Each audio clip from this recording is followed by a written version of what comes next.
Perezida wa Repubulika Paul Kagame niwe wabimburiye abakuru b'ibihugu bagejeje ubutumwa ku nteko rusange ya Loni kuri uyu wa kabiri. Ubutumwa umukuru w'igihugu yatanze bwibanze ku kugaragaza ko nubwo hari impinduka nziza zirimo kubaho ku isi, ngo nanone hari ibibazo bigenda bivuka birimo nk'ikibazo cy'impunzi, ibidukikije ndetse n'ibirebana n'imiyoborere myiza. Perezida Kagame yagaragaje ko gukemura ibi bibazo bisaba ubufatanye, ariko ngo hari aho bigera ubu bufatanye mpuzamahanga bukabangamirwa n'abibwira ko bakomeye kurusha abandi. We cannot afford to undermine the most responsible and capable members. Ntidukwiye gutesha agaciro abanyamuryango ba Loni tuzi ko bashoboye, tubashyiriraho amahame akoreshwa ku bihugu bimwe ibindi ntabe abireba. Ntihakwiye kubaho gutegeka ko amahame runaka yubahirizwa kandi adakwiye. Dufashe urugero rumwe, ikibazo cy'impunzi kirerekana ibibazo bihari. Ubona ari nkaho kuva kera habayeho guharanira ko impunzi zicumbikirwa kure y'ibihugu bikize, hatitawe gufasha n'abahunga urwango bafitiwe.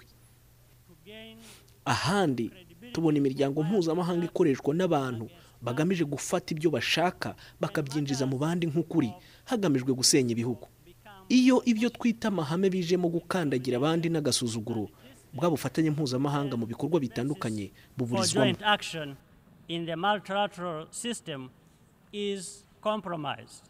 Ubutumwa Perezida Kagame yatanze bwanagarutsweho n'abakuru b'ibihugu batandukanye bagenda bageza ijambo ku nteko rusange ya Loni. Hamwe bakagaragaza ko hari aho ibihugu bishaka gufata demokarasi yabyo bikayijyana mu bindi, kabone n'iyo byaba bidahuje amateka n'ibihe byanyuzemo.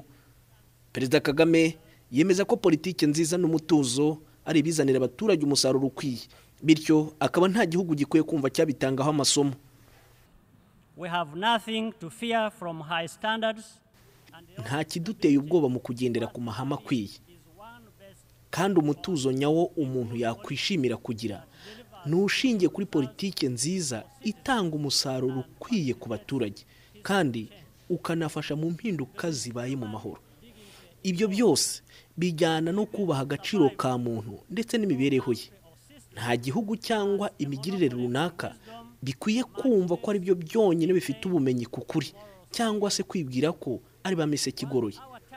Dufite inshingano zo kubaka ejo heza aho kujya kubaka ejo hashize. Impinduka zirimo kubaho kandi ziranakwiye. Nta wahangana nazo wenyine, kandi intego zashyizweho zigaragaza ko twese dukeneranye. Perezida Kagame yagaragaje ko ibihugu byo muri Afurika na Aziya ari byo bihura cyane n'iki kibazo cy'ababiha amasomo, dore ko ngo no kuva kera ibihugu bikomeye byibwiraga ko ibihugu bya Afurika na Aziya bidakwiye ubwigenge, bigikeneye kurandatwa. Cyakora Perezida Kagame yavuze ko aho bigeze ubu, kugira ngo intego ibihugu byo ku isi bihuriyeho zigerweho, bisaba ko umuryango mpuzamahanga ukorana mu bwubahane no kumva ko ibihugu biwugize bingana. Mbere yo kugeza ijambo ku nteko rusange ya Loni, Perezida Kagame yitabira inama yahuje abari mu itsinda ryakoraga ubukangurambaga kwishyirwa mu bikorwa ry'intego z'ikinyagihumbi, ari ryo MDGs Advocacy Group. Izo ntego z'ikinyagihumbi ubu zikaba zarasimbuwe n'intego z'iterambere rirambye. Itsinda ryakoraga ubuvugizi ku ntego z'ikinyagihumbi rikaba ryari riyobowe na Perezida wa Repubulika Paul Kagame ndetse na Minisitiri w'Intebe wa Norvège Erna Solberg. Bakaba bashimiwe n'umunyamabanga mukuru wa Loni ku kazi bakoze kafashije mu guhindura ubuzima ku isi.